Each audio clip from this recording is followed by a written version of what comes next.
Samsaradava nalalidaloka Tranaya karuna ganaganatvam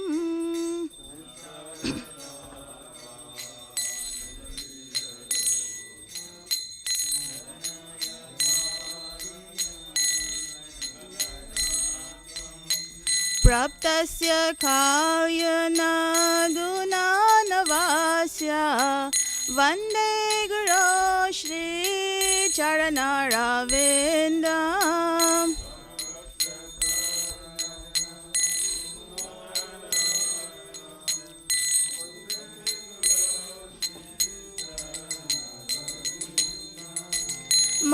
Mahaprabhu Kirtana Nitya Gita Vaditra Madhyan Manasorasena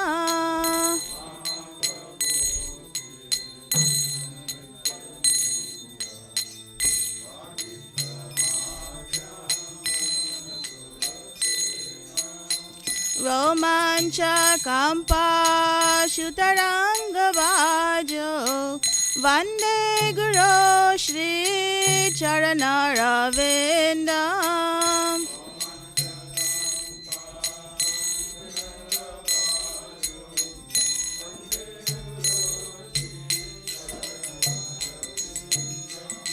Shri Vigrahara Dana Nityananam Shingaratan Mandira Marjanado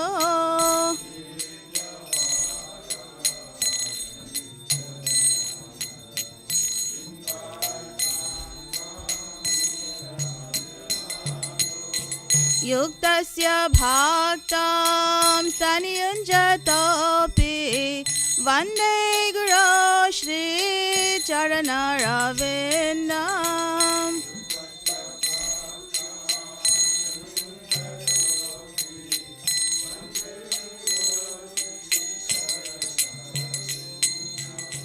Chaturvida Shri Bhagavat Prasado Swadana Triptan Hari Bhaksha Sangram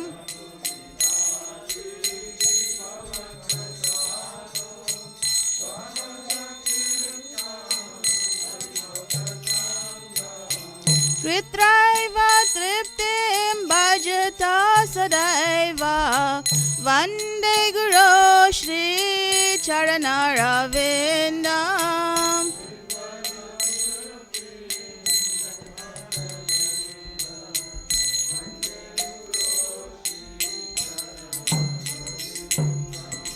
Shri Radhika Madhava Yorapara Madhurya Leela Guna Rupanamnam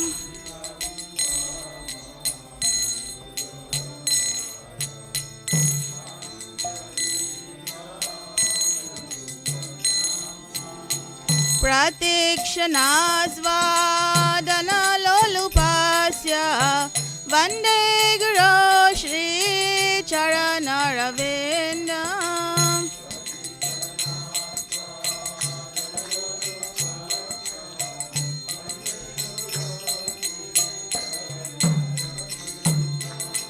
Vande Guru Shri Charanaravinda Vande Guru Shri Charanaravinda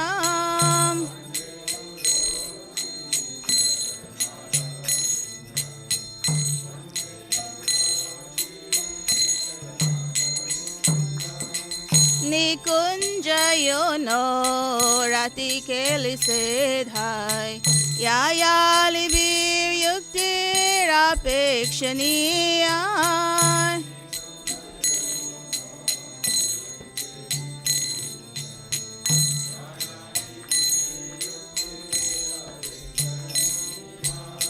Tatrati Daksha Ativalavasya Vande Guru Shri Charanaravinda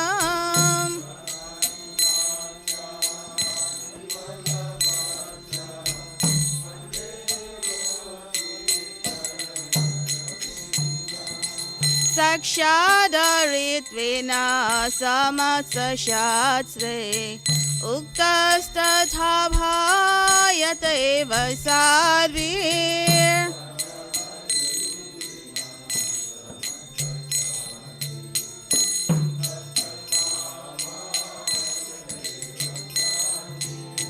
किन्तु प्रभोर्या प्रिय एव तस्य वन्दे गुरो श्रीचरणरविन्दम्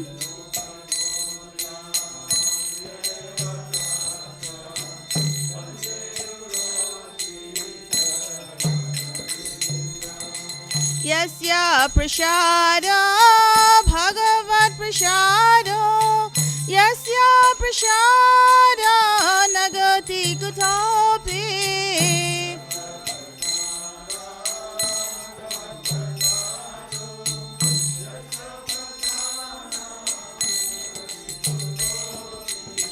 जयं स्तुवां स्तस्य यसा त्रिसाद्यं वन्दे गुरो श्रीचरणरविन्दम्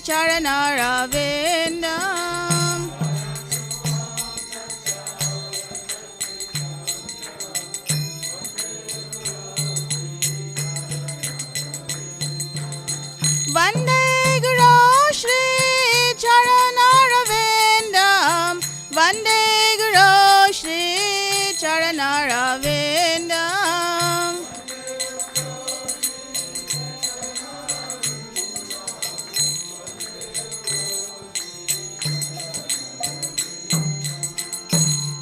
नमो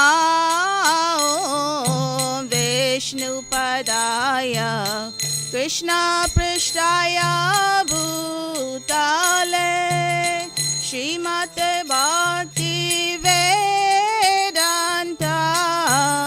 स्वामिनिति नामिने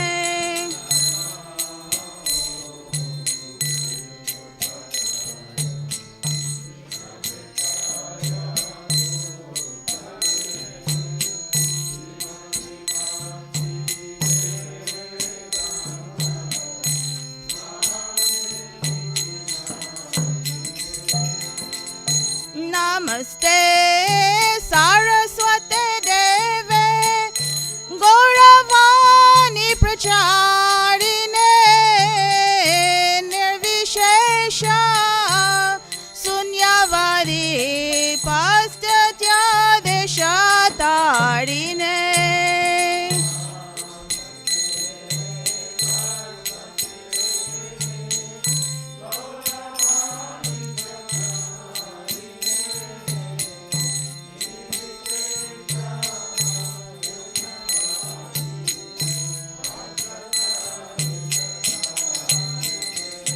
जय श्री कृष्ण चैतन्य प्रभु नित्यानंद श्री अद्वैत गदाधर श्रीवासादि गौर भक्तवृंद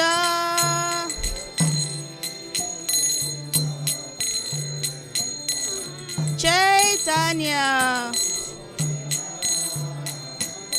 नित्यानंद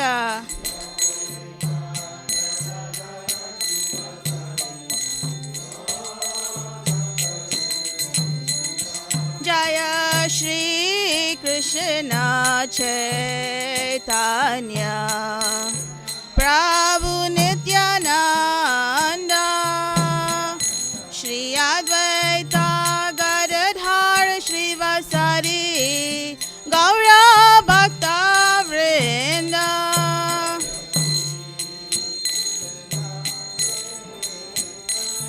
चैतन्य Nityanand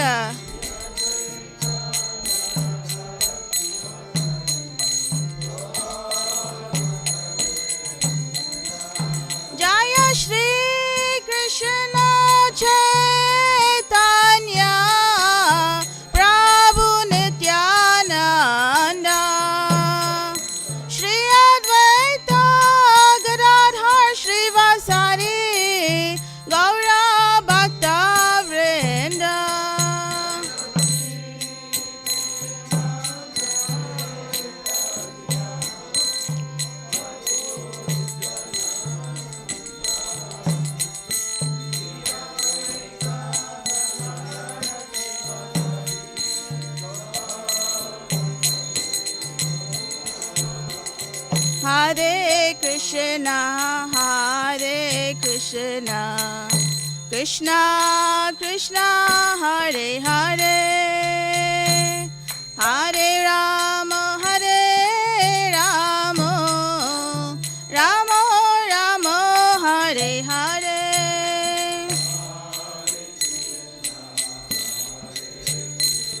Krishna Hare Hare, Rama Hare Krishna, Krishna Krishna, Hare Hare, Hare Rama,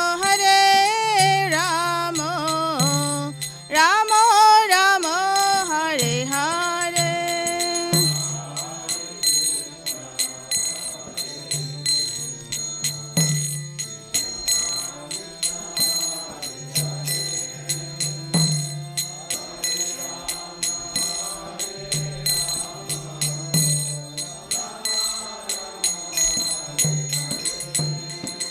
Hare Krishna, Krishna Krishna, Hare Hare, Hare Rama, Rama Rama, Hare Hare.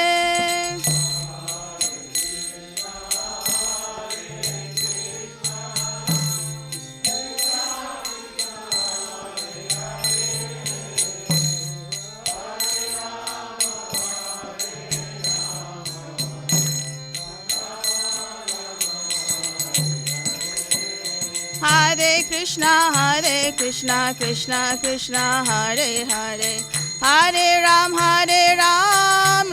Ram Hare Hare.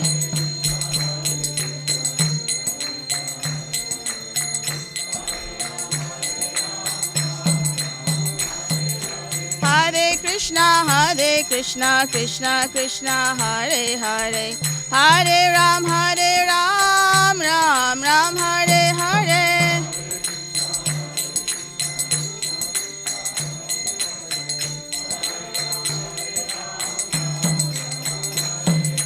Hare Krishna, Krishna Krishna, Hare Hare, Hare Ram, Ram Hare Hare.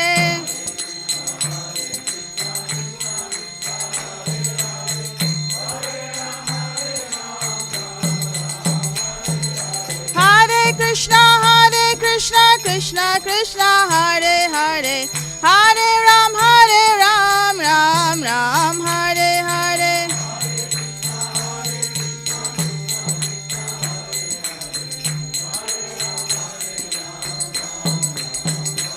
Hare Krishna, Krishna Krishna, Hare Hare, Hare Ram, Ram Hare Hare.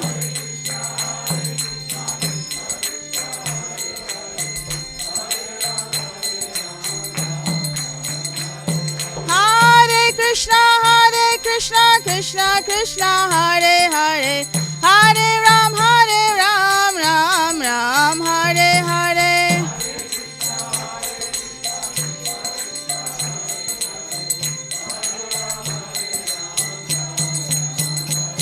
Hare Krishna, Krishna Krishna, Hare Hare, Hare Ram, Ram Hare Hare.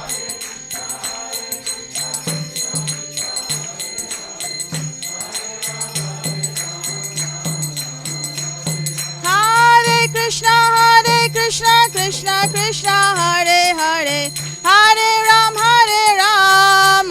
Ram Hare Hare.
Gaura Hari Bol, Hari Bol, Hari Bol, Nitai Gaura Hari Bol.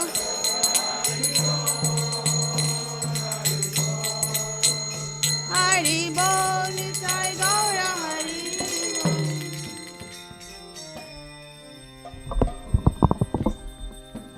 नमाम ईश्वरं सच्चित् आनन्दरूपं लसत्कुण्डलं गोकुले व्रजमानम्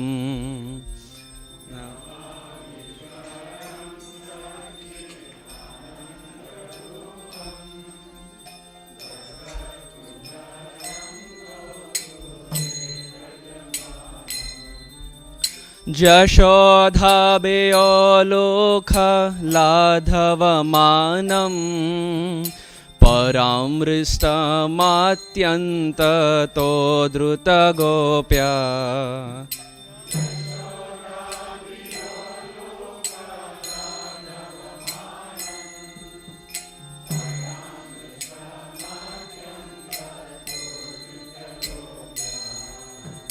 रुदन्तं मुहुर्नेत्रं युग्ममृजन्तं कराम्भोजयुग्मेन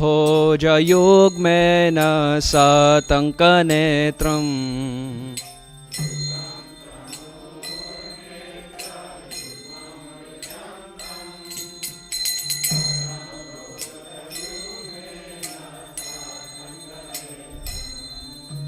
मोहोश्वासकं पात्रेरेकककण्ठा स्थिताग्रैवं दामोदरं भक्तिपदम्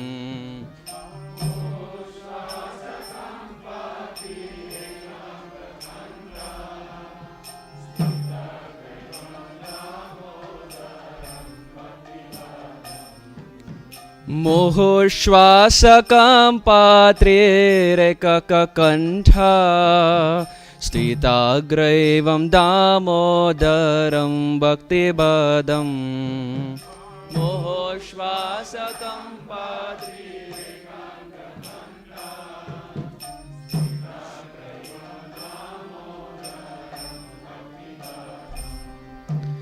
इति दृक्स्वलीलाभिरानन्दकुण्डे स्वघोषन्निमाजन्तम् आख्यापयन्तम्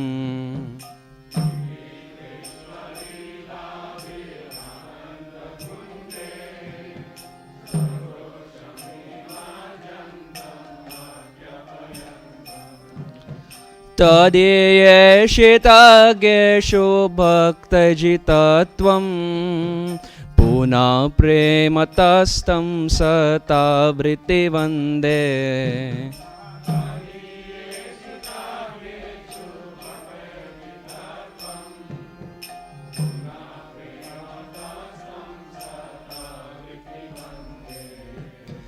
वरं देवमोक्षं न मोक्षवदिं वा न चान्यं वृणेऽहं वरे सदपेया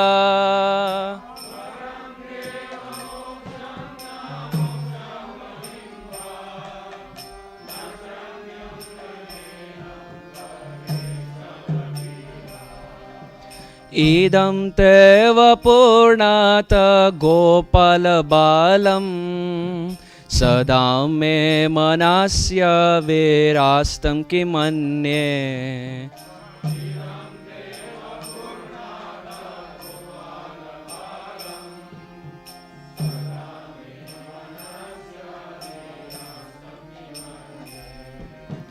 इदं ते मुखं भोजम् आत्यन्तनीले भृतं कुण्टलैः स्निग्धरक्त्यश्च गोप्या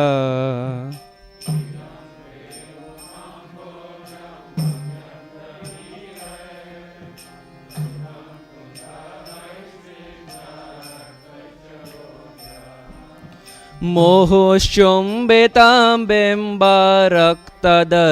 मे मनस्य विरास्तं मलं लक्षलभे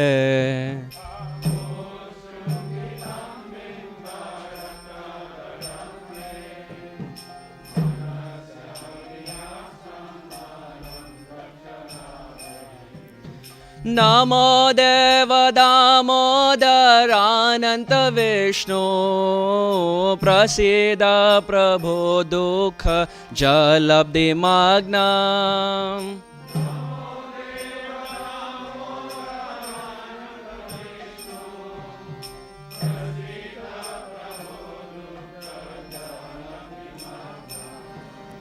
कृपादृष्टिवृष्याति दीनं बतानो गृहाणे क्षमामज्ञं मेद्यक्षिदृश्य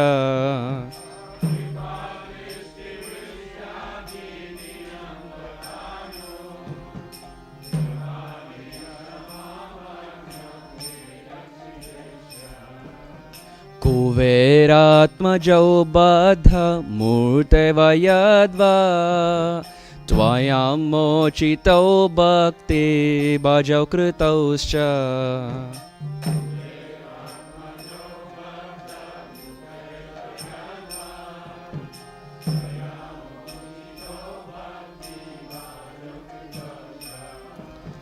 तथा प्रेम भक्तिं स्वखं मे प्रयच्छ न मोक्षे ग्रहो मेऽस्ति दामोदरेह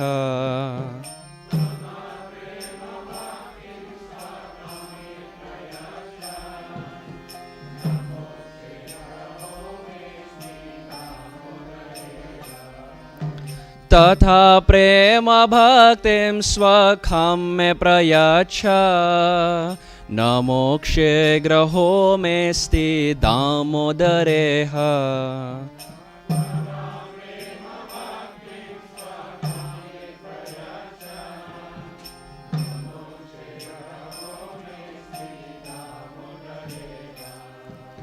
नमस्तेऽस्तु दाम्ने स्फुरादीप्तिदाम्ने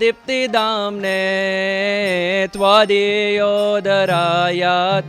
विश्वस्य दाम्ने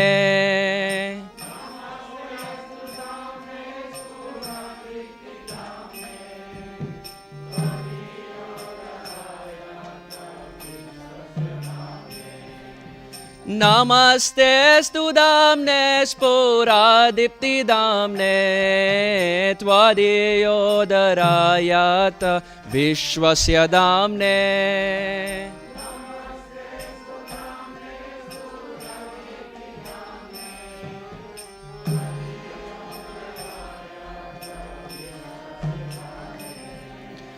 नमो राधिकायै त्वदीयप्रियायै नमो अनन्तलीलायै देवाय तोभ्यम्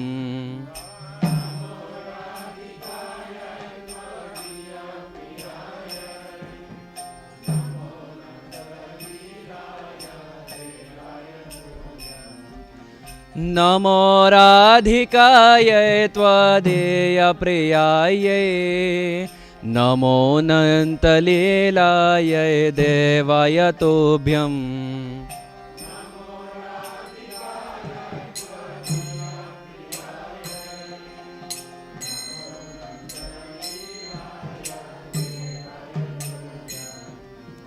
हरे कृष्णा कृष्णा कृष्णा हरे हरे हरे राम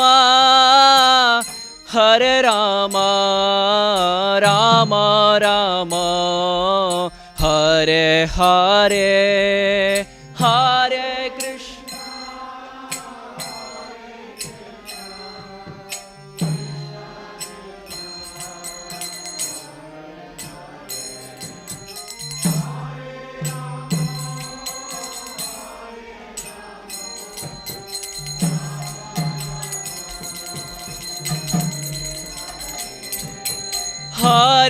कृष्ण हरे Krishna Krishna Krishna Hare Hare Hare Ram Ram Ram Hare Hare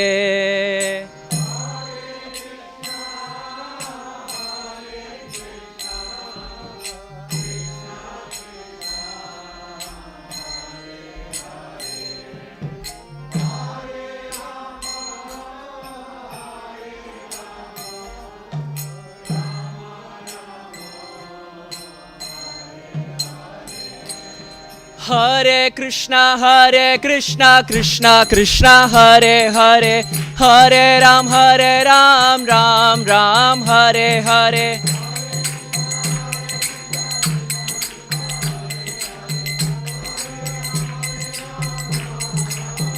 Hare Krishna, Krishna Krishna, Hare Hare, Hare Ram, Ram Ram, Hare Hare.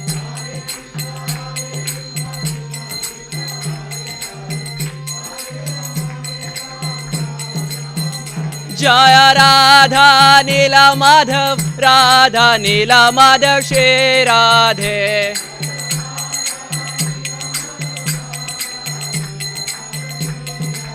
Jaya Radha Nila Madhav, Radha Nila Madhav, Shri Radhe.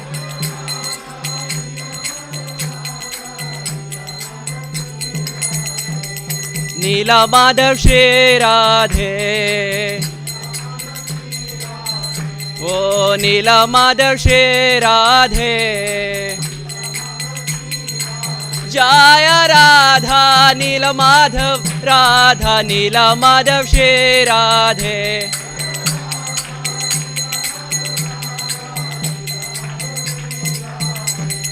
Damodar, Shri Radhe. Oh, Damodar, Shri Radhe. Jaya Radha Damodar, Radha Damodar, Shri Radhe.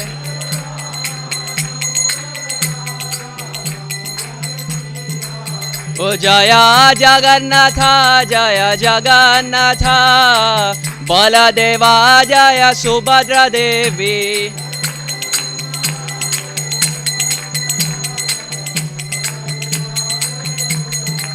Jaya Sitaram, Jaya Sitaram, Sitaram, Jaya Sitaram.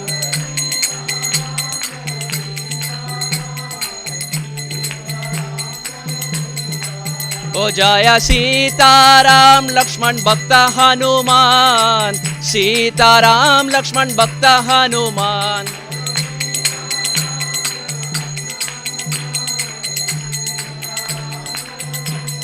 Jaya Narsinghadev, Narsinghadev, Narsinghadev, Jaya Narsinghadev.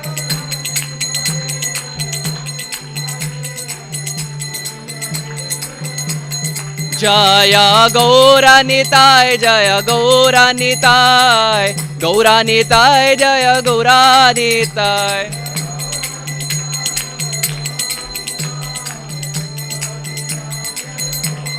Jai Prabhupada, Prabhupada, Jai Prabhupada, Srila Prabhupada.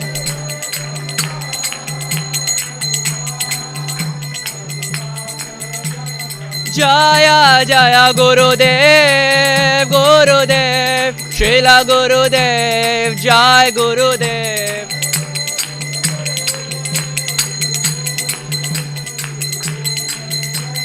Nitai Gaura Hari Bol, Hari Bol, Gaura Hari Bol, Gaura Hari Bol.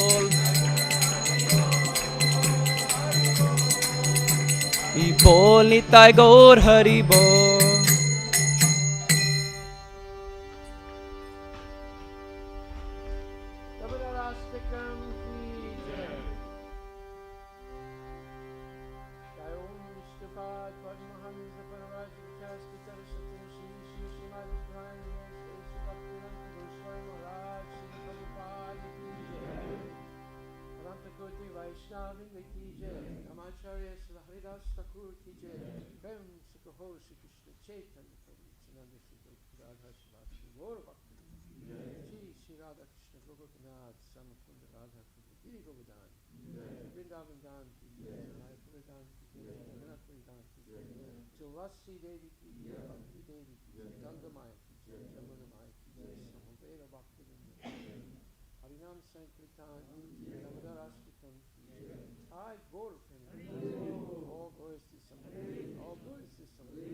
All glories to Shri Guru and Shri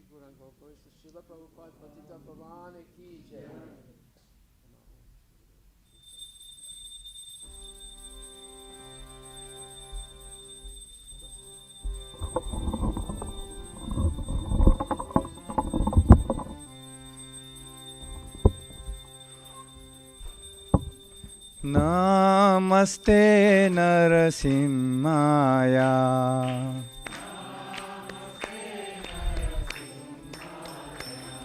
Prahlad लाद दायिने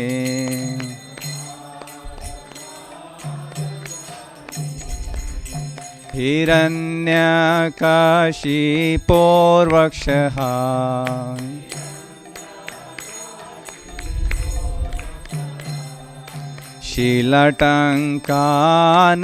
शीलटङ्कानकालाय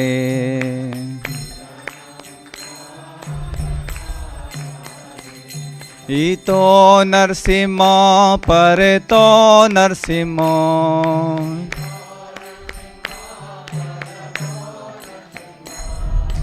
यतो यतो यामि ततो नरसिंह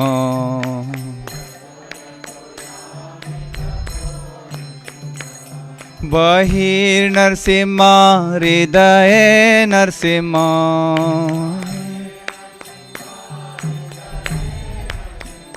नरसिंह अधिम शरणम प्रपदे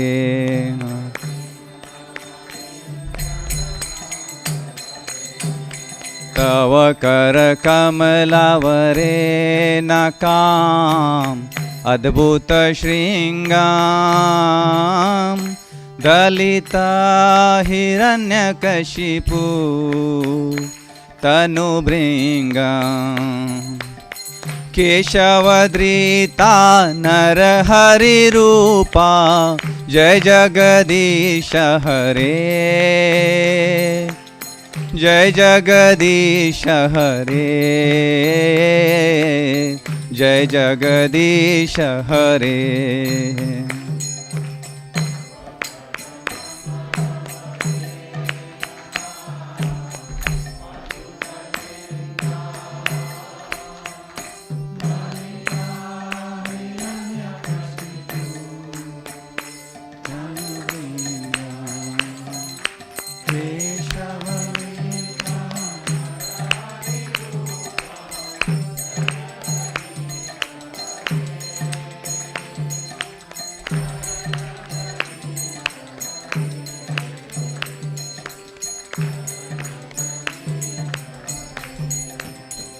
जय केशवधृता नरहरि रूपा जय जगदीश हरे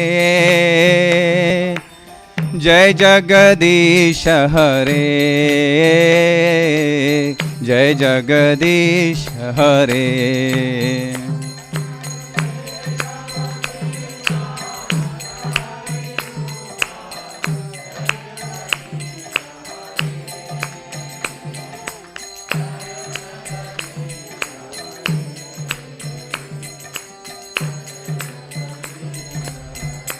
जय नरसिंहदेव जय नरसिंहदेव जय नरसिंहदेव जय नरसिंहदेव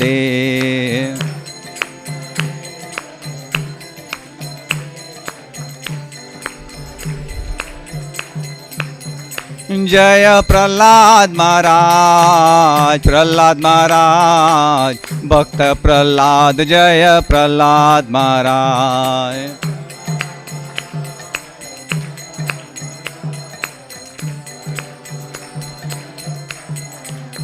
ओ जय जगन्नाथा जय जगन्नाथा जय बलदेवा जय सुभद्रा जय जगन्नाथा जय बलदेवा ओ जय सीताराम जय लक्ष्मण हनुमान जय सीताराम जय लक्ष्मण हनुमान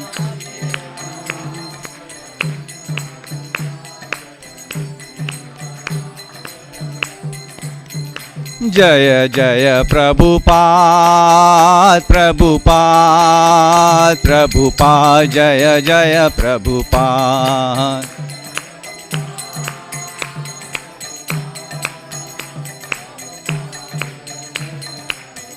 निताय गौर हरि बोल हरि बोल निताय गौर हरि बोल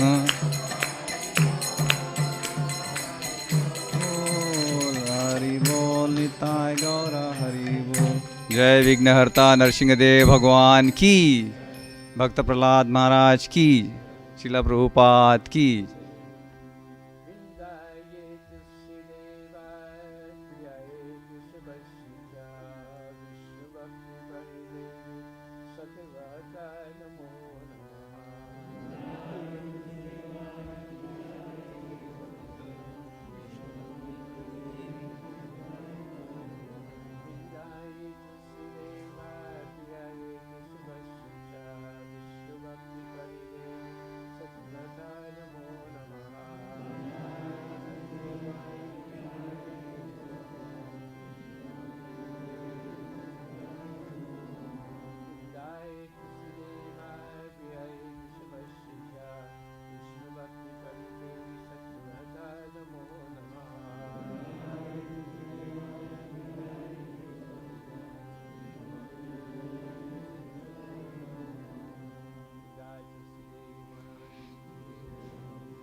नमो नमः तुलसी कृष्ण प्रेयसी नमो नमः।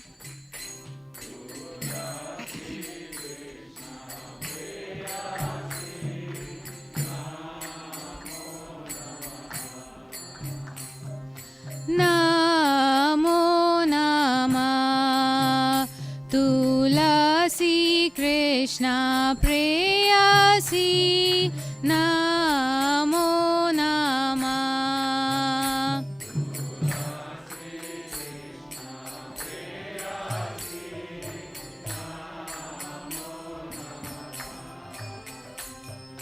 राधा कृष्ण सेवा पाबो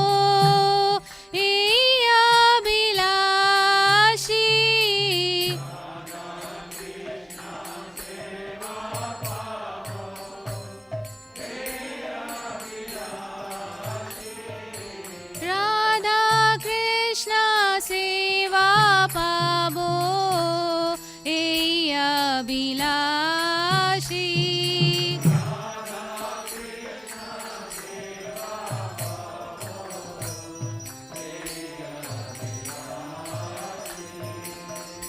जे तो मार शरण लोय तारा वांछा पूर्ण होय।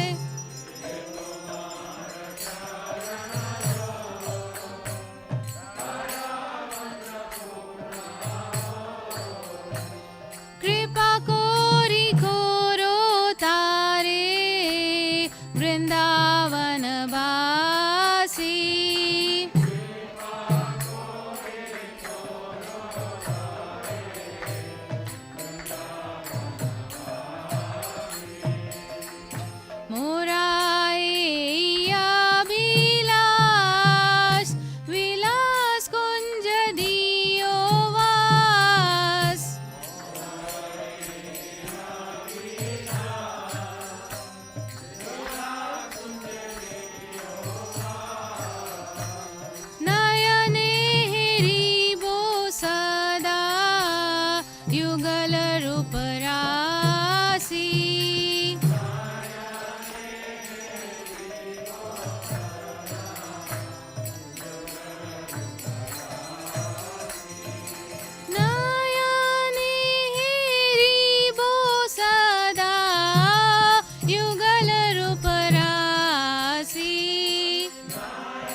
চিরানুগত করো।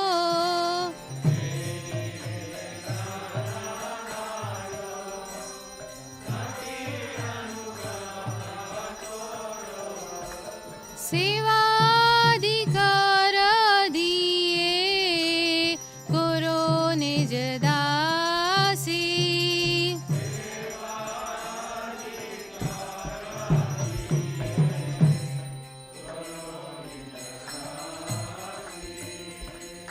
दीना कृष्ण दासे कोय ए न मोरा होय।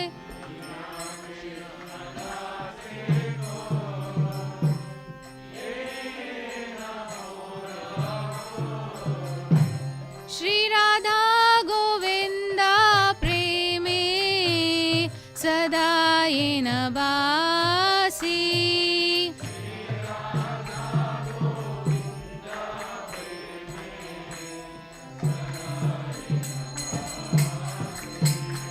यानि कानि च पापानि ब्रह्महत्यादिकानि च तानि तानि प्रणशन्ति प्रदक्षिणा पदे पदे।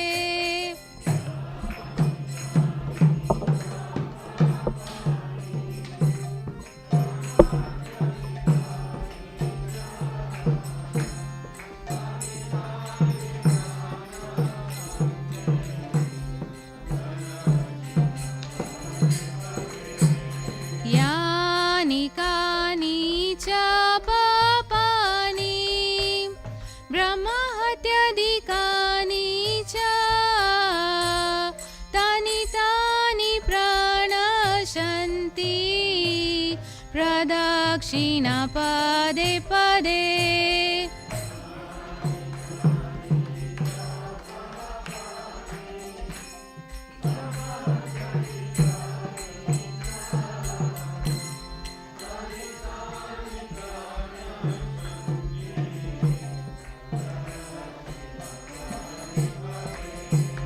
यानि कानि च पापानि ब्रह्महत्यादिकानि च तानि तानि प्रणशन्ति प्रदक्षिणा पदे पदे।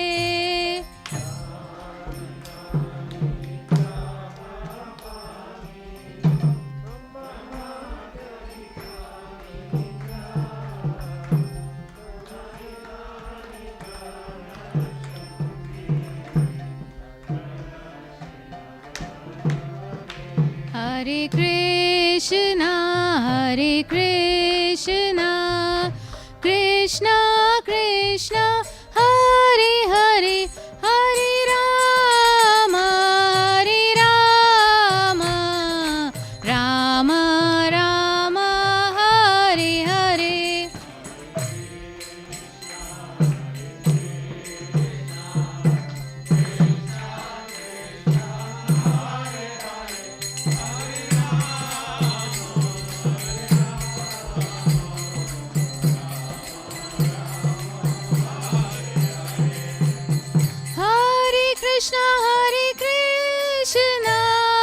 कृष्णा कृष्णा हरे हरे हरे राम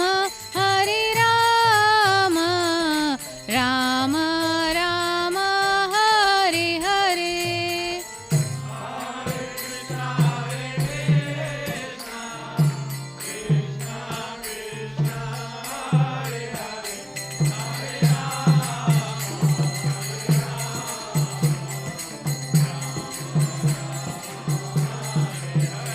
जय वृंदा देवी जय वृंदा देवी जय वृंदा देवी जय वृंदा देवी।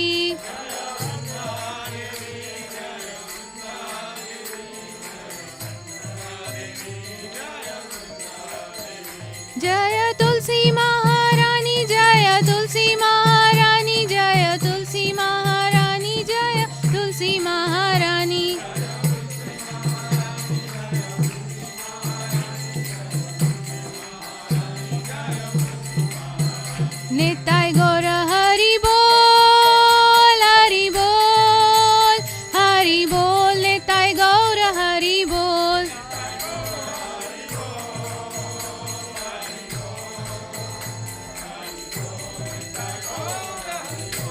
तुलसी महारानी वृंदा देवी की जय।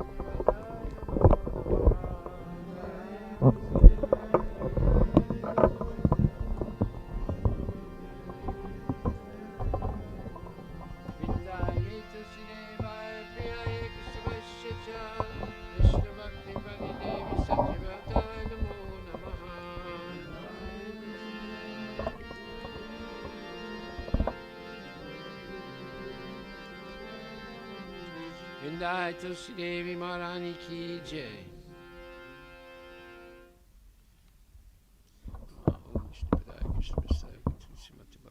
Swamini Tinamani. Namaste, Saraswati Devi, Guruvani Pacharini. Nirvisesa Sunyavadi Paskatya Desatani. O Tulsi, beloved of Krishna, I bow before you again and again. My desires to the service of Shri Radha and Krishna. Whoever takes shelter of you has his wishes fulfilled. Bestowing your mercy upon him, you make him a resident in Vrindavan. My desire is to also grant me a residence in Shri Vrindavan and Dham. Thus, within my vision, always behold the beautiful pastimes of Radha and Krishna. I beg you, make me a follower of the cowherd dances of Braj. Please give me a privilege of devotional service and make me your own maidservant. This very fallen and lowly servant of Krishna prays. May always show me the love of Shri Radha and Tulsi Devi Maharani.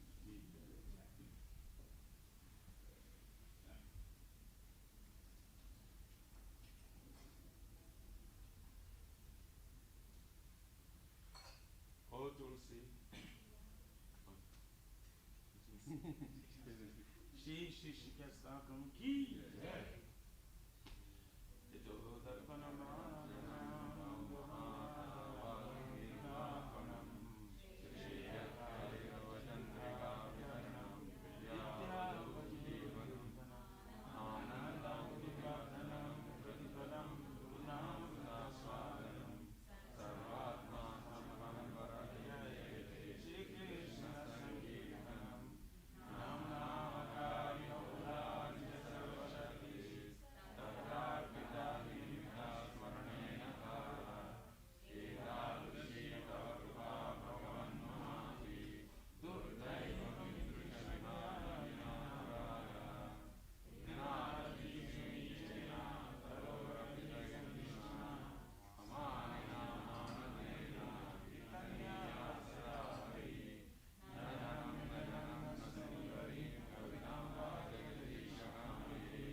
Vaishnava devotees they're just like desire trees that can fulfill the desires of everyone, and they are full of compassion for the fallen conditioned souls. Vanchakalpa tadabhyascha kripasindubhyevacha patitanam pavanebhyo Vaishnavebhyo namo namaha. Vaishnava Thakur ki jai. Namo Om Vishnupadaya Krishna Prasthaya Bhute Srimati Bhaktivinoda Swami. Namaste Saraswati Devi Guruvani Pacharani Nirvisesa Srimad Bhagavatam Grantaraj ki jai. Om Namo Bhagavate Vasudevaya. Nama Om Vishnupadaya Krishna Prasthaya Bhutale Srimati Bhakti Vedanta Swamini Namini. Namaste Saraswati Deve Guruvani Pacharine Nirvisesa Sunyavadi Paskatya Desatarine. Jai Shri Krishna Chaitanya Prabhu Nityananda Shri Advaita Gadadhar Srivasadi Gaur Bhaktivindam. Hare Krishna Krishna Krishna Hare Hare Hare Rama Rama Rama Hare Hare. Srimad Bhagavatam Grantaraj ki jai. Srimad Bhagavatam Canto 2, Chapter 8, Text number 2. Etad veditum ichami tattvam tattvavidam vara harir adbhuta viryasya kata loka sumangala. Etad, this, veditam, to understand. Ichami, I wish. Tattvam, truth. Tattva vidam, of those who are well versed in the absolute truth. Vara, O best. Hare, of the Lord. Adbhuta viryasya, of one who possesses wonderful potencies. Kataha, narrations. Loka, for all planets. Sumangala, auspicious. The king said, I wish to know narrations concerning the Lord, who possesses wonderful potencies. They are certainly auspicious for living beings in all planets. Purport by His Divine Grace, A.C. Bhaktivedanta Swami Prabhupada. Srimad Bhagavatam, which is full of narrations of the activities of the Supreme Lord, is auspicious for all living beings residing in every planet. One who takes it as belonging to a particular sect is certainly mistaken. Srimad Bhagavatam is certainly a very dear scripture for all the devotees of the Lord, but it is auspicious even for the non-devotees also, because it explains that even the non-devotees, hovering under the spell of material energy, can be delivered from such clutches if they hear the narrations of the Srimad Bhagavatam with devotion and attention from the right source representing the Lord by disciplic succession. Srila Prabhupada ki jai. The king said, I wish to know narrations concerning the Lord, who possesses wonderful potencies and are certainly auspicious for living beings in all planets. Srila Prabhupada ki jai. The Srimad Bhagavatam, of course, is universally pertinent. Universally means in this entire universe, not just on the planet Earth, but on all the planets, from the lowest planets to the highest planets. And one special feature of Krishna consciousness, as we have said before, is that even people on the lowest planets, the hellish planets where they are suffering for very serious sinful activities, they can make spiritual progress even there. Whereas in Christianity, Judaism, and Islam, if you go to hell, you're finished. Either you are annihilated or you just suffer eternally, depending on which sect of which religion you belong to. But the idea is that the mercy of God is always available, even in the lowest planets, if one is willing to listen. And that's why Jesus Christ said, Those who have ears, let them listen. But wait a minute. Everybody has ears, right? So why did he say that? Those who have ears. Because those who want to hear, let them listen. So not everybody wants to hear. People want to hear about sports, want to hear about the stock quotations. They want to hear about all kinds of politics. This one, that one said this, did that. They want to hear about movie stars' degraded, perverted lives. And they buy magazines. They listen to different types of web pages and everything. They're talking about this movie star was seen here with somebody else's wife, blah, blah, blah. This is the type of things that people are listening to. But if someone develops the desire to listen to Bhagavad Gita or Srimad Bhagavatam, they are considered very fortunate, even if they're in hell. So you can make spiritual advancement from any point. Why? Because there's a loophole. What is the loophole? Surrender to Krishna is never subject to the law of karma. That's a loophole. In other words, the worst person could get Krishna's mercy. I've told this story before. There was this one lady in the 1960s. She was part of some kind of a subversive revolutionary group in America, and they invaded the house of a family, tortured and killed everybody in the family, husband, wife, children, And then she was caught. And of course, she was prosecuted for very severe murder and torture, and she ended up on death row. And she stayed on death row. Unfortunately, they let people stay on death row sometimes 20, 30, 40 years before they get around. And during that time, there's all kinds of pleas, P-L-E-A-S, not P-L-E-A-S-C, but pleas to get these people free, saying they've rehabilitated or this thing or that thing, or they were wrongly accused.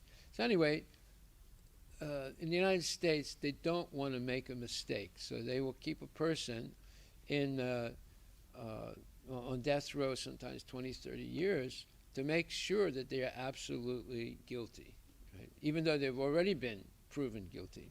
And sometimes it's a fact that a person's been proven guilty, but actually they didn't do the crime. So, in any case, this lady was in jail for many years, and she was waiting to be executed, and she converted to Christianity. And then she started preaching to the other prisoners on death row. And many of them became Christians. So then, when all her pleas and all her court cases were over, there was no question of her being pardoned. Many Christian ministers wrote letters in her favor and were begging the governor of Texas and the president to pardon her because she was doing such good work preaching Christianity. So, and they say, you must forgive her. So what did the governor and the president say? He said, well, forgiveness, that's God's work. It's not our work. He said, we recognize that she rehabilitated in an amazing way in prison, and that's to her credit. So when she is executed, we're sure that God will pardon her. In other words, they were not willing, because the viciousness of the way she tortured and killed that family is unbelievable. It's tremendous. And because she was high on drugs when she did it. So, yeah, people make mistakes, but an egregious mistake like that is very difficult to pardon. But yet, they recognize that God can pardon her, right? So, the surrender to Krishna is never subject to the law of karma. Thank God. Otherwise, we'd have no chance at all, right? So, here it's saying that this Srimad Bhagavatam is full of narrations, and in the about the Lord, and in the verse they capitalize the word narrations. Now, usually narrations would not be capitalized. Why? Because it's about the Lord. They capitalize the name of the Lord, and they capitalize narrations because it's simply concerning Krishna. And it says, the Lord possesses wonderful potencies. And these narrations about the Lord are certainly auspicious for living beings in all planets. That means it's auspicious for everyone.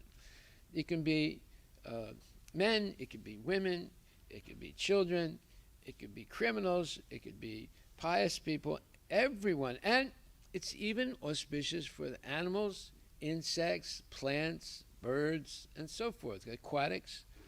Anyone who hears about the Lord's transcendental pastimes is benefited. That's why this is real kalyan, or auspiciousness.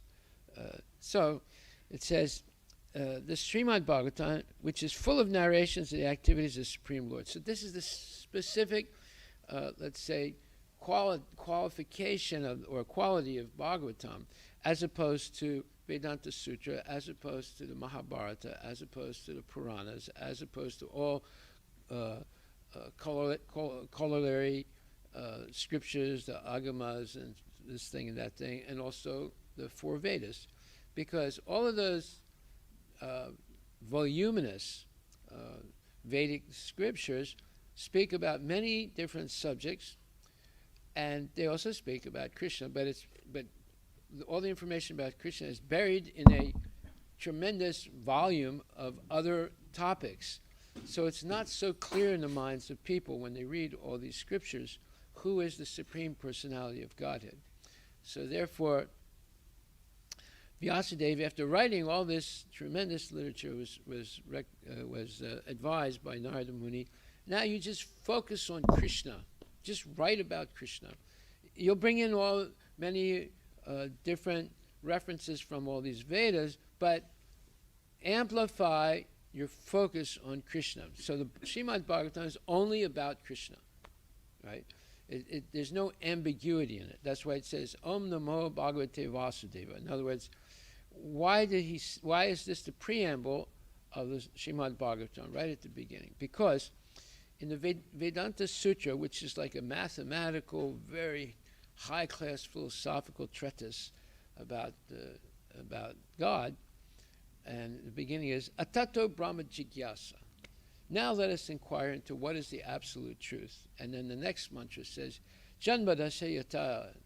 That is, the absolute truth is that from which everything emanates. But it doesn't clearly say who is that absolute truth. It just talks about the absolute truth. So, although it's all about God, it doesn't name God specifically. So, the beginning of Srimad Bhagavatam answers Atato Brahma Jigyasa Janmadasya Yata. The Supreme Absolute Truth is Vasudeva. Vasudeva is the son of Vasudeva. And who is Vasudeva? Well, Krishna's father and mother, Vasudeva and Devaki. And therefore he's called Vasudeva, which means the son of Vasudeva. So it's unequivocal. There's no doubt that the answer to Atato Brahma Jigyasa, what is the absolute truth? It's this person named Krishna, whose father was Vasudeva. So then it explains Janmadasya Nivayadi Taratas Chartesu Avigyaswarat Teni Brahma Hridaya Adhikavaye Muyanti Yatsurayaha. Then the first chapter of Srimad Bhagavatam explains that the absolute truth is that from which everything emanates, and his name is Krishna, right? And Brahma is the first living entity in the universe, and he was instructed by Krishna how to transform matter into energy into matter, and begin the material creation. Krishna already created the material elements: earth, water, fire, air, ether, mind, intelligence, and all these things. But now Brahma is going to put them into interacting to produce all the different types of species, 8,400,000 species in the entire universe, and place people in the type of species that is commensurate to their desires from previous life, unfinished desires, and their karma. So Brahma is the first living entity, and like for example, if you were going to create a company, who would you hire first? The bungie that cleans the toilet? No, you would hire the CEO first, right? So Darwinism is all about the bungie that cleans the toilet is the first living entity in the universe, the one-celled amoeba. This is nonsense. It's the complete opposite. Krishna first creates the material elements, right? And then he creates Brahma, the most intelligent, the most exalted, the most complicated living entity, right? Who's going to engineer now. So first you have the theorist, and who comes up with the theory of something, and then you have the engineers that test the theory to see if it's true, right? So Krishna is the original Supreme Personality of Godhead, the source of all knowledge. And then Brahma is the engineer that receives the knowledge from Krishna, how to put everything together. And he's the first and supreme Prajapati, the person who engenders living entities. The process of the living entities entering into the material universe, that is done by Krishna. But then Brahma situates them in the different species. And there, like I said, 8,400,000. Each species corresponds to a living entity's desire to enjoy or suffer in the material world. So you have birds that eat, sleep, mate, and defend in trees. And then you have fish that eat, sleep, mate, and defend underwater.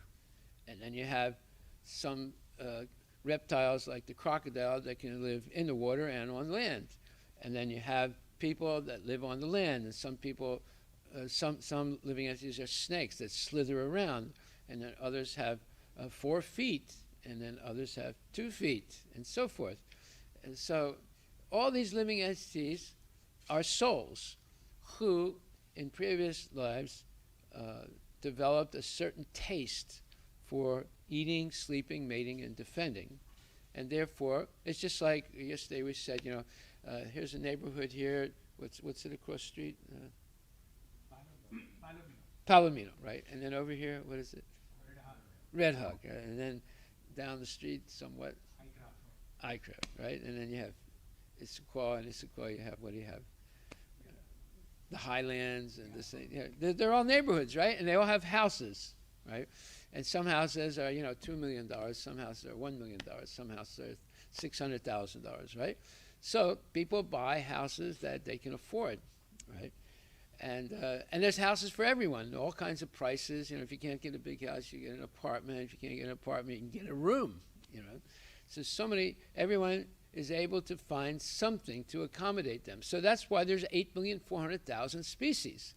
It accommodates everyone's desires for sense gratification, okay? and then people get senses, and like for example, elephants and animals they can hear much better than we can.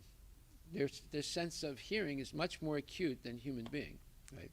And then some birds can see much better than we can. They can see prey from 1 or 2 miles away, right? So we don't, and then we have a highly developed mind that's more developed than maybe the birds and the bees and so forth. So each body has a particular way of conceptualizing the material world with the goal of sense gratification, eating, sleeping, and mating, defending.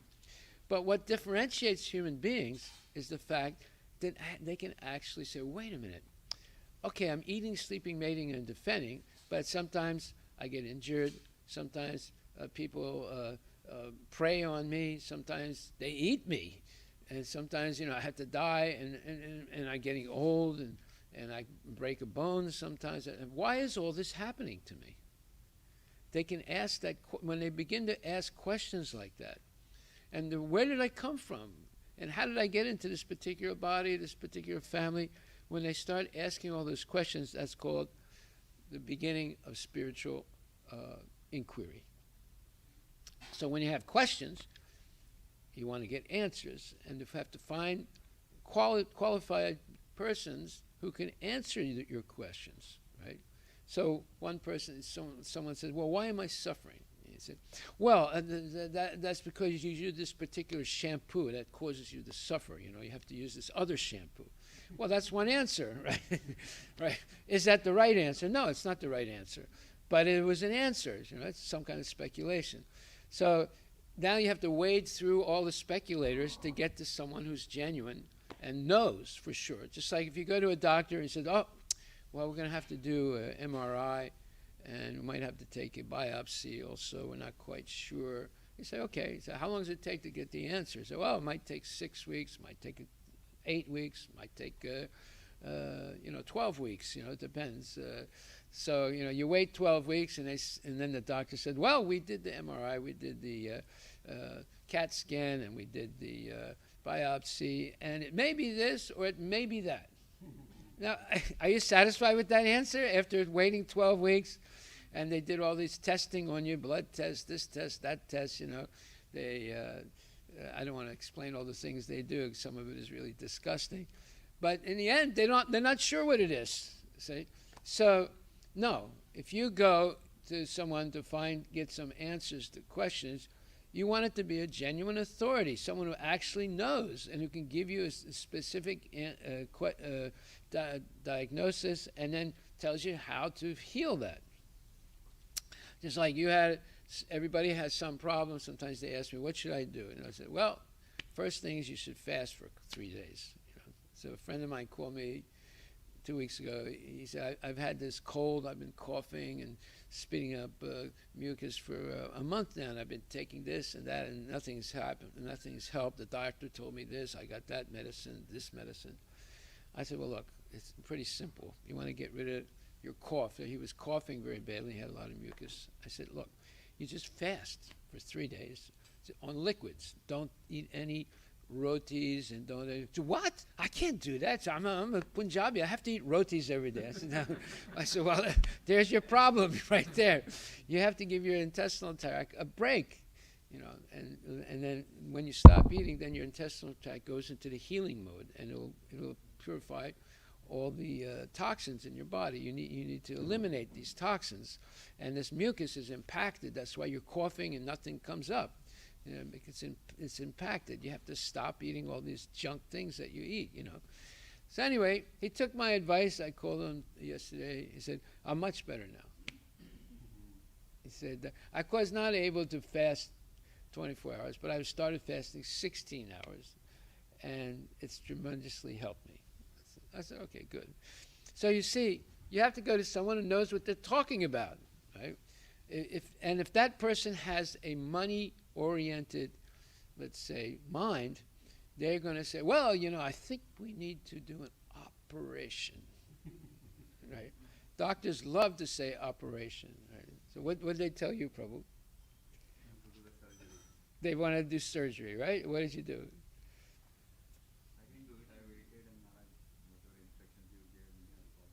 Yeah, and now, when you went back to the doctor and you were much, much better, right?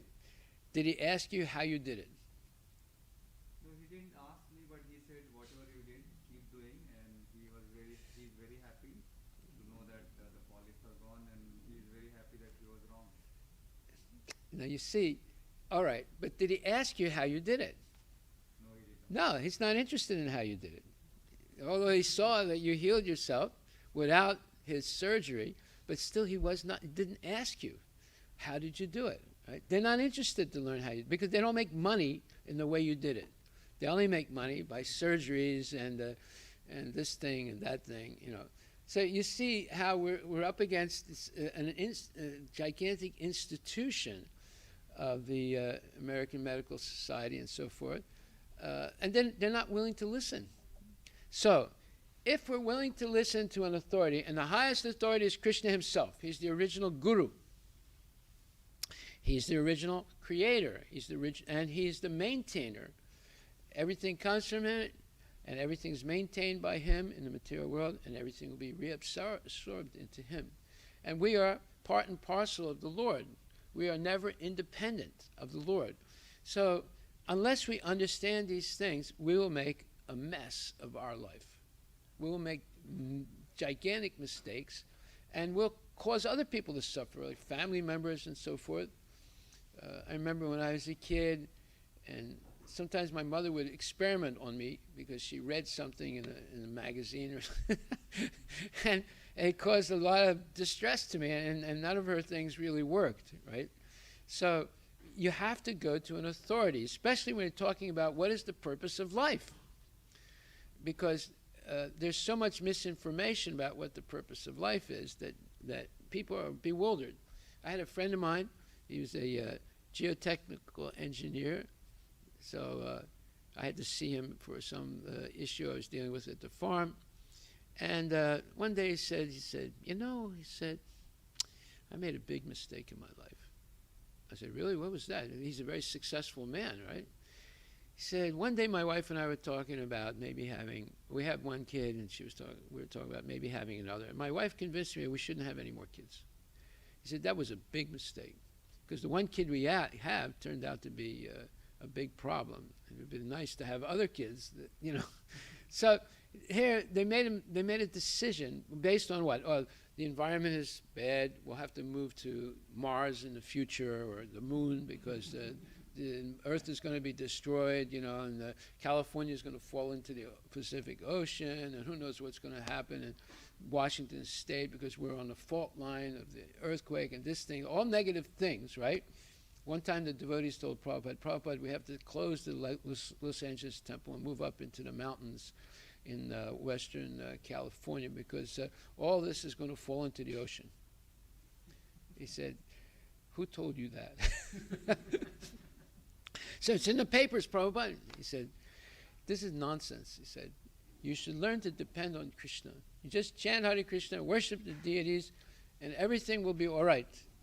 And if everything falls into the ocean, thank Krishna. He said, don't worry, Krishna will protect you. He promises you. Konteya pratijani hiname bhakta pranashyate. So did California fall into the ocean? No. The devotees were hell-bent on closing the temple and moving up into the mountains, because they were convinced by reading the newspapers that California, half of it's going to fall into the Pacific Ocean. So this is the type of hysteria that takes place because people don't have faith in God. They don't even know anything about God. See? So I'm going to give you an example now. Look up Om Tat Sat. And then also we're going to look up Om Tat Sat and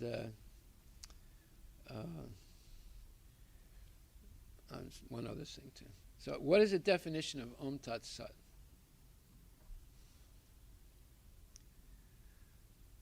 What does it say?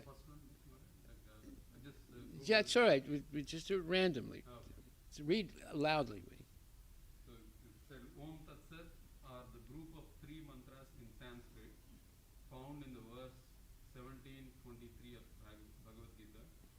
It means Om is the mantra of Brahm, Tat is the secret mantra of Parabrahm, and Sat is the secret mantra of Vishnu. Om Tat Sat is the eternal sound pranava. So that's in Wikipedia. Go ahead, keep going.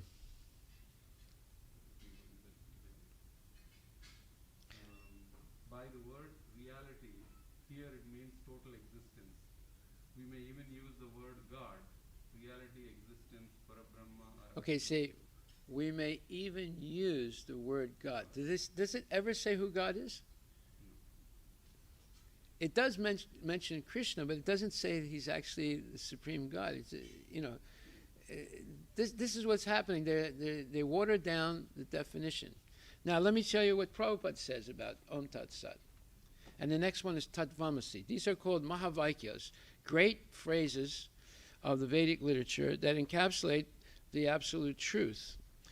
So, in the 17th chapter of Bhagavad Gita, 23rd, 24th, 25th verse, it explains what is Om Tat Sat. Basically, and also in the Chaitanya Charitamrita, it says that Om Tat Sat. Om is pronounced Aum. The A is Krishna. U is Radharani, and is the living entity who are the eternal servants of the Supreme Lord. There you go. That's who's the Supreme Lord? That's Krishna. So when you say Om, you're talking about Krishna, Radharani, and all living entities who are the servants of the Lord. Does it say anything like that there? No. And Tat means that without desiring fruitive results, one should perform various kinds of sacrifice, penance, and charity with the word Tat. The purpose of such transcendental activities is to get free from material entanglement. Now, is this what the Brahmins do? When they do Satyanarayana Puja, or they do all this, different pujas like Sani Puja, this puja, that puja, is it without desiring fruitive results? No. They always say, okay, say mama, which means for me. But that's not the purpose here. It says without desiring fruitive results. It's not this is for you. What are all these yagyas, danas, and tapasyas for? It's for pleasing Krishna, right? So he is the, as it says in every puja that's done at the end, the Brahman is supposed to say, Sarvam tad arpanam Krishna. Krishna, Sarvam tad Krishna tad arpanam, right? That offer everything to Krishna. It doesn't say offer everything to me. Say, so the Brahmanas are misleading people today. They're misinterpreting words like the sacred words Om Tat Sat. And then Sat means eternity. Eternally, we are the subordinate servants of the Lord.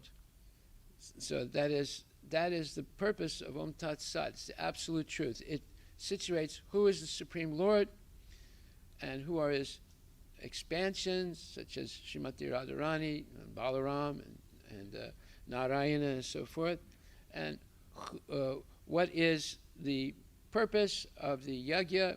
It's not to have any personal desire. It's simply to please and glorify the Lord. And what is our position? We're all eternal, but we're eternally subordinate to the Lord, and he's eternally the Supreme Personality of Godhead. So now look up Tatvamasi.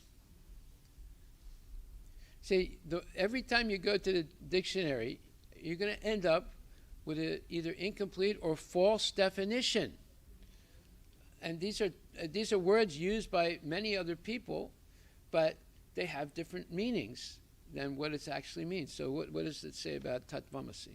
This is coming from Yogapedia. Okay, Yogapedia. So Tatvamasi is the Sanskrit mantra from Advaita tradition, typically translated as Advaita tradition is the Mayavadis. Go ahead. as I am that, thou art that. It is one of the four principal Mahavakyas, or great sayings, from the ancient Hindu text, the Upanishads. Okay. Tatvamasi is used within Hindu and yoga philosophy to refer to the unity of Atman with Brahman. Okay, in other words, unity of the living entity with God. So at one point, the jiva becomes Paramatma, or at one point we can become God. That's what it's saying. Okay, that's enough. So yesterday, I was trying to figure out what I was going to say about the Swami that came. He was a very sincere person, right? And because he is in the Madhvacharya Sampradaya, we are also in the Madhvacharya Sampradaya. So we have the same tattva, or the same affiliation. Now, Madhvacharya was a very exceptional person. He wrote a very, very powerful what you call treatise of the Vedanta Sutra. Now, why did he do that? The actual commentary, natural commentary of the Vedanta Sutra is Srimad Bhagavatam, written by Ved Vyas, who's the author of the Vedas, right? So no Vaishnava wrote any commentary on the Vedanta Sutra because we had the Srimad Bhagavatam, which is the natural commentary, you know. But then Sankaracharya comes along about 1400 years ago, and he writes the Sarirak Bhasya, which confuses everything and misleads people about the meaning of Vedanta Sutra and the natural commentary of the Srimad Bhagavatam. So therefore, all these words that are used, Tatvamasi, Om Tat Sat, and these are Mahavakyas that encapsulate in a short phrase the absolute truth of all the Vedas. They gave false definitions of them, just like that is a false definition of Om Tat Sat. So then I was trying to figure out, what did Madhvacharya say about Om Tat Sat? Well, first, Ramanujacharya wrote a commentary, a Vaishnava commentary on Vedanta Sutra. And then after him, Madhvacharya also wrote one. And then after that, Lord Chaitanya didn't write a big book. He had the Goswamis write a big commentary on Vedanta Sutra. But Lord Chaitanya, just in a few prayers, defeated Sankaracharya's big voluminous book, the Sarirak Bhasya. Sarirak Bhasya is a very interesting book. Before you read it, you're convinced you exist, your wife exists, your kids exist, Microsoft exists, the world exists, your car exists. After you finish reading it, you're convinced that you don't exist, your car doesn't exist, your wife doesn't exist, your kids don't exist. It's all illusion. So Sankaracharya was a brilliant person. He is an incarnation of Lord Shiva. And only he could write such a bewildering book. And he was ordered to do it by Narayana. It's not that he's a bad person. He was ordered to do it in order to eliminate Buddhism in India, because at one point Buddhism replaced Hinduism in India, especially when the Emperor Ashoka, who was a Hindu, he converted to Buddhism, and then it virtually eliminated Vedic Dharma in India and rejected, Buddha of course rejected the Vedas because the Brahmanas, after the beginning of Kali Yuga, continued to do animal sacrifices and other things like that were forbidden because they were not qualified to do them anymore. Previously, the Brahmanas had the power to put an old cow into the fire sacrifice and then rejuvenate it as a newborn cow. So they were able to kill because they were able to bring back to life and rejuvenate. When Kali Yuga started, the Brahmanas lost that power due to becoming corrupted by pecuniary reasons. Pecuniary means for making money. So they continued the animal sacrifices, but instead of rejuvenating the animal, they pulled out a charred carcass. And they said, this is prasad. So in the name of religion, they were promoting meat eating. Just imagine that, right? And they were bringing out a char-boiled cow, and they were saying this is prasad. So when Buddha saw this, they said, this is nonsense. And if that's what the Vedas say, I reject the Vedas. Now, Buddha is an incarnation of Krishna, but he had to do this because when people are making money by doing something sinful, it's almost impossible to convince them to stop. See?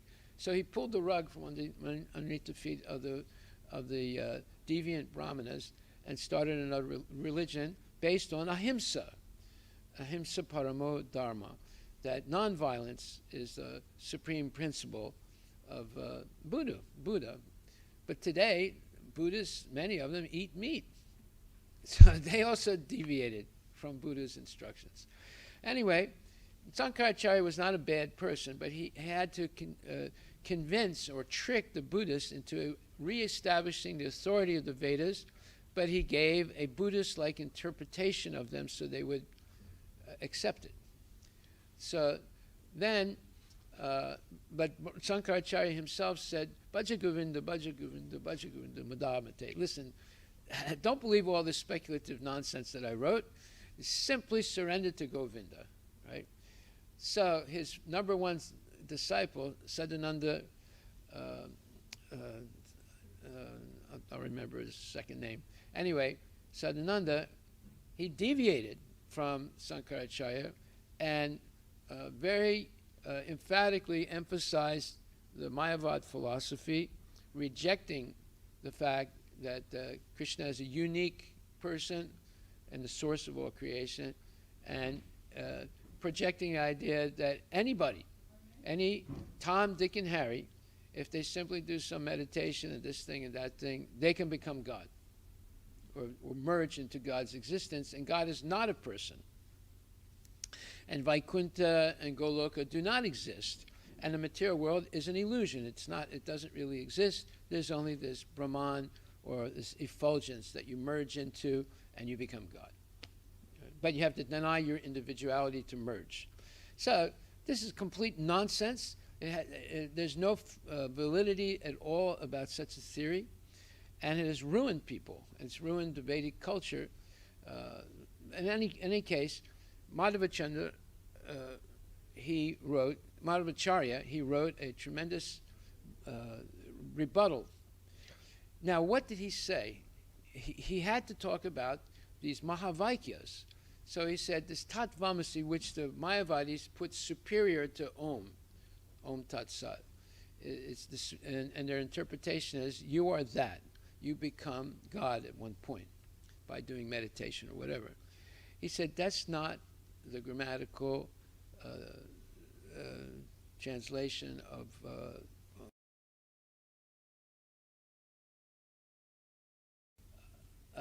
I am his. It's not that I am that. It's that I am his. I belong to Krishna. Krishna is Supreme Personality Godhead. I am his eternal servant. That's the real definition of Om Tat Sat. Now, what does Prabhupada say about Om Tat Sat? He says, because there are different, I mean, you can look it up, there are different variations of what it means. So, I am that, or I am the same. That's another way that the Mayavadis. So maybe grammatically that is a more correct translation. I am the same. But what does that mean? That the living entity, you and me, and all living entities, we come originally from Krishna. That's what Janmadasya Yata means. We are all coming from Krishna, as is parts and parcels. That means Mamayavam Sajiva Loka, Jiva Bhuta Sanatanam. So it's the 15th chapter, 7th verse, which says that we are the eternal part and parcel of the Lord. The Lord is an individual. We are also individuals. The Lord is completely independent. We are dependent on the Lord. We have no real independence other than we can either accept the Lord's instructions or reject them. If we reject them, we go into the prison house called the material world, where we're subjected to the laws of material nature, birth, death, old age, and disease, the three modes of material nature, goodness, passion, and ignorance, the time factor, and karma, and all these things, until we understand that I am not the enjoyer, that Krishna is the supreme enjoyer, and I am meant to offer pleasure to him, and as the servant of the Lord, if I'm a good servant, I'm promoted to either a neutral relationship with him that's eternal, or a relationship of servitorship that's eternal, or a relationship of friendship, which is eternal, or a relationship of parenthood like Yasoda and Krishna, or Devaki and Krishna, or Nanda Maharaj and Krishna, or a conjugal relationship with the Lord. These are transcendental, eternal relationships that one can achieve through loving devotion in this world. So here we see there's a huge difference in the definition of Om Tat Sat and the definition of Tatvamasi. And the Mayavadi version of these definitions is what people are reading all the time. They are presented as the absolute truth. and it's completely misleading. See? So this is what we're up against in this world. That's for reading Srimad Bhagavatam on a daily basis and Bhagavad Gita on a daily basis and hearing it spoken by a person who's bona fide. The most bona fide is Srila Prabhupada. So all we do, if we want to sit on this chair and read or explain Srimad Bhagavatam, we have to not deviate one iota from what Prabhupada and the Vaishnava Acharyas have said. If we deviate even a little bit, it ruins the whole message. See? So, therefore, every statement Prabhupada made in his books and in his commentaries are backed up by Shastric evidence. And any statement that I make or any other speaker on Bhagavatam or Bhagavad Gita makes must be backed up by Shastric evidence. That's why Prabhupada took the trouble to write these books and chose every word very carefully in his commentaries. And he relied on the previous acharyas' words and Krishna's words. So therefore he wrote Bhagavad Gita as it is, not as I would like it to be, not as I wished it was, etc. Right? Okay, so here we see that, so last night, I was going to I explained many things last night when they gave me a chance to speak. But the one thing I didn't really finish explaining last night, because I didn't want to make it too long, this Om Tat Sat, I'm sorry, the Tat Vamasi actually means that I have, as a living entity, I have many of the similar qualities as the Lord.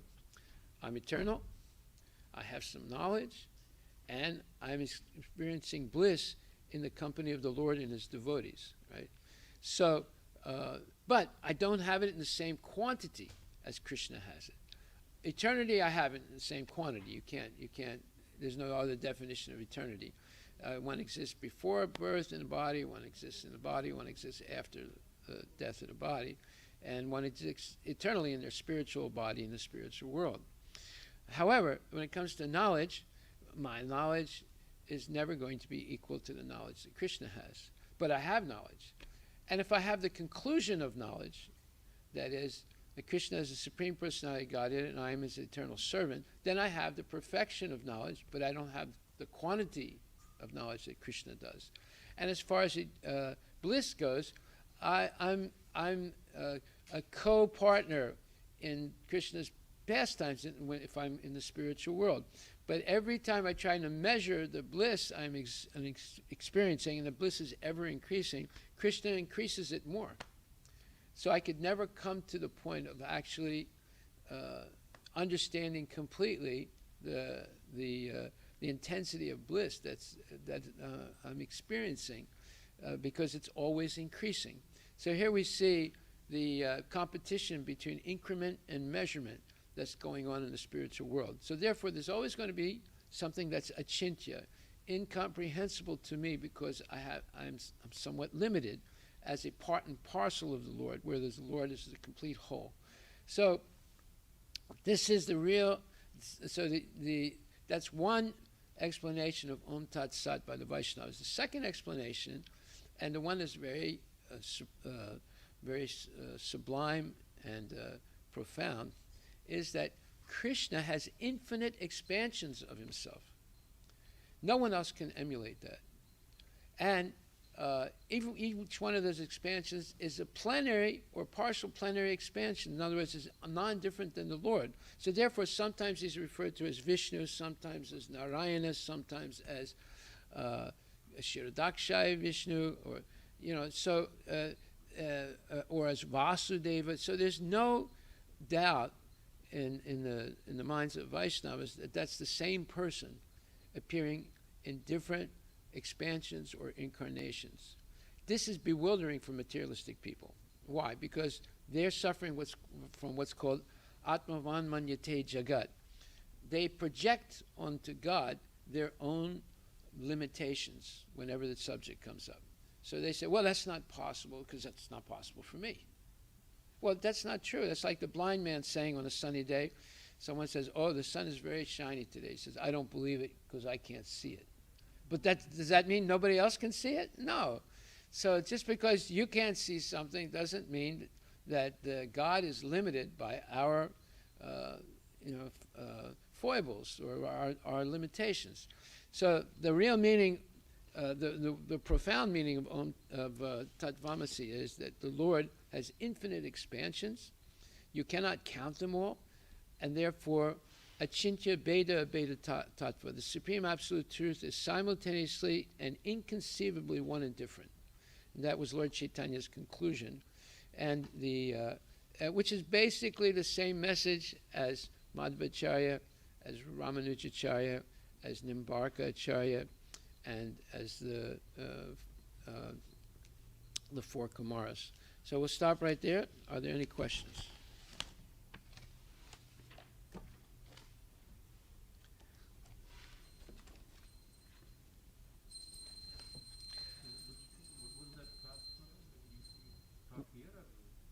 Yeah, last night. You weren't here.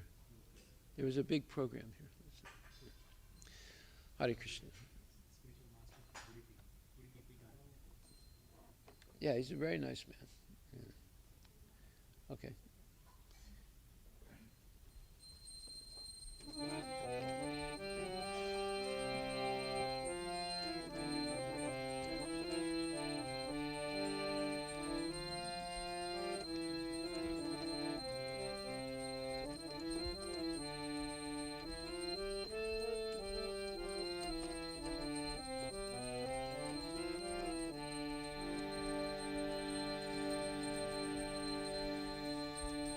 Take this, take this, take this.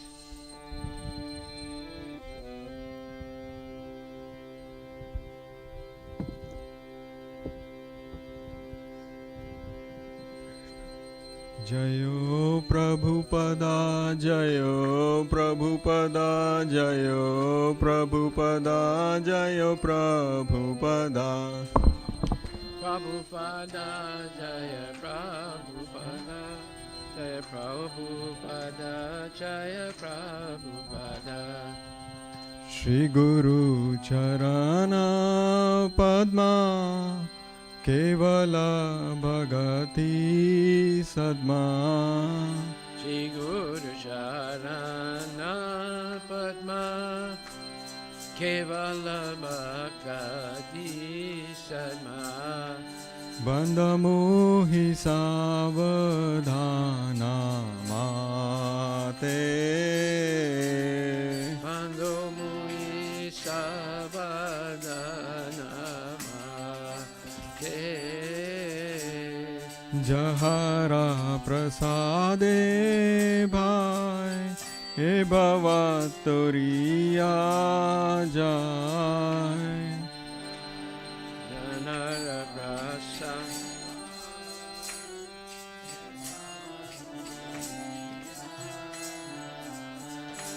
Krishna Prapti Ho Jaha Hoite. Bandhamohi Savadhana Mate. Guru Mukha Padma Vakya Chitite Koriya Aikya. Guru Mukha Padma Vakya Chitite Goriya Aikya. Harana Kori Ho Mane Asha. Harana Koriya Mane Asa.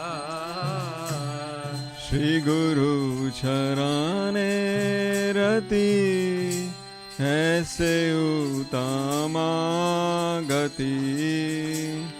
Shri Guru Charane Rati Aise Utama Gati. Jai Prasade Pure Sarva Asha. Ye Prasade Pure Sarva Asa.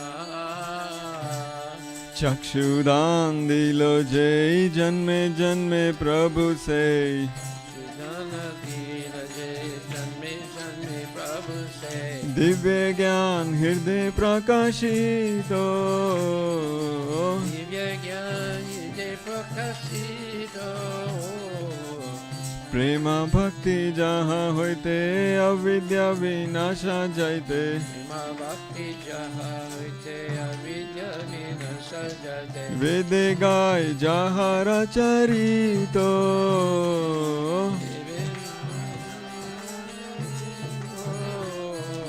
Shri गुरु करुणा सिंधु अधम जनारा बंधु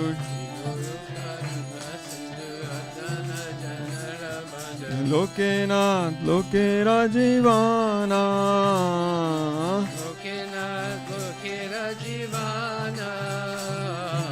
आहा प्रभु करो दया देह मोरे पद छाया हे बेजास घुषिक त्रिभुवाना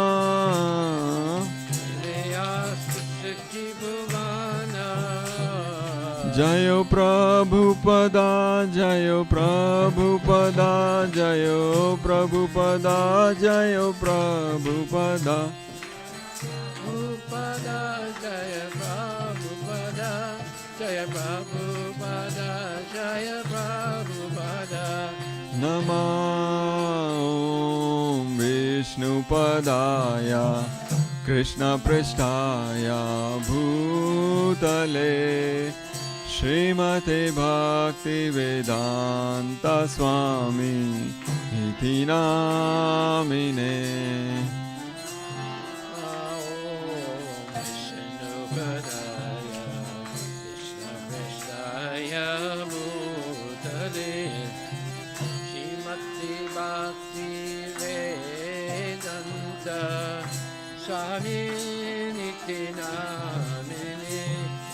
नमस्ते सरस्वती देवी गौरवाणी प्रचारिणे निर्विशेषा शून्यवादी पाश्चाता देशतारिणे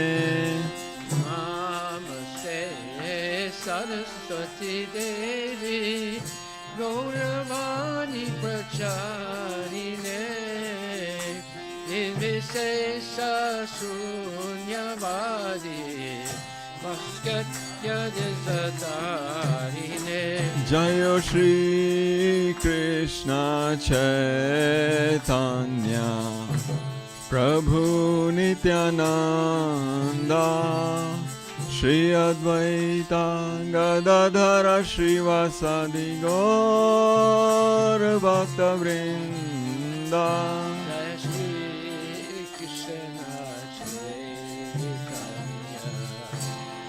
Prabhu Nityananda Shri Advaita Gadadhara Srivasadi Gaur Bhakta Vrinda Jayo Shri Krishna Chaitanya Prabhu Nityananda Shri Advaita Gadadhara Srivasadi Gaur Bhakta Vrinda Jai Shri Krishna Chaitanya Prabhu Nityananda Shri Advaita Gadadhara Srivasadi Gaur Bhakta Vrinda Hare Krishna Krishna Hare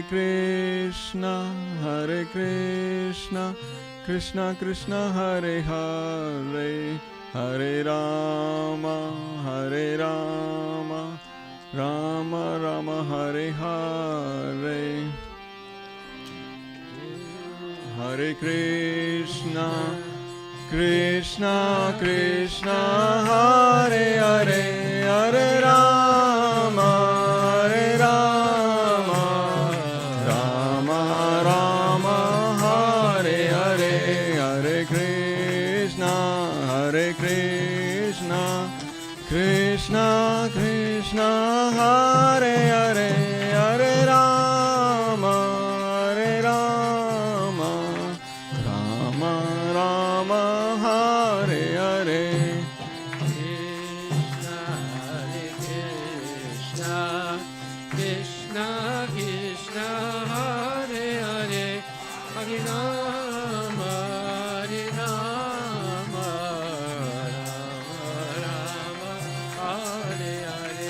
Hare Krishna, Hare Krishna, Krishna Krishna, Hare Hare, Hare Rama, Hare Rama, Rama Rama, Hare Hare. Hare Krishna,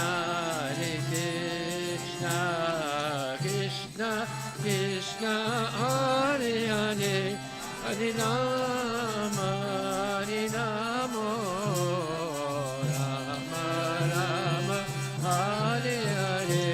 Jayo Nitai Gaura Hari Bol, Hari Bol, Hari Bol, Nitai Gaura Hari Bol. Hari Bol, Hari Bol, Gaura Hari Bol, Gita Gaura Hari Bol. Jai Srila Prabhupada ki jai. Jayo Vishnupad Paramahansa Pararajika Chastatara Satarashi Shri Shrimadi's Divine Grace Sri Bhaktivedanta Goswami Maharaj Srila Prabhupada ki jai. Ananta Koti Vaishnava Vrinda ki jai. Namacharya Srila Haridas Thakur ki jai. Prem Kaho Shri Krishna Chaitanya Prabhu Nityananda Sri Advaita Gadadhar Sri Vasadi Gaura Bhaktivinoda ki jai. Sri Radha Krishna Gopinath Samakunda Radha Kunda Giri Govardhana ki jai, Sri Vrindavan Dham ki jai, Sri Mayapura Dham ki jai, Sri Jagannath Puri Dham ki jai, Tulasi Devi ki jai, Bhakti Devi ki jai, Ganga Maya ki jai, Jamuna Maya ki jai, Samaveda Bhaktivinoda ki jai, Nitai Gaura Premananda. All glories to the assembled devotees. All glories to the assembled devotees. All glories to the assembled devotees. All glories to Shri Guru and Shri Guranga. All glories to Srila Prabhupada. Patita Pavana ki jai. Nama Om Vishnupadaya Krishna Prasthaya Bhutili Srimati Bhakti Vedanta Swami Nityanamani. Namaste Saraswati Deve Guruvani Pracharini Nirvisesa Sunyavadi Paskati Dasatani.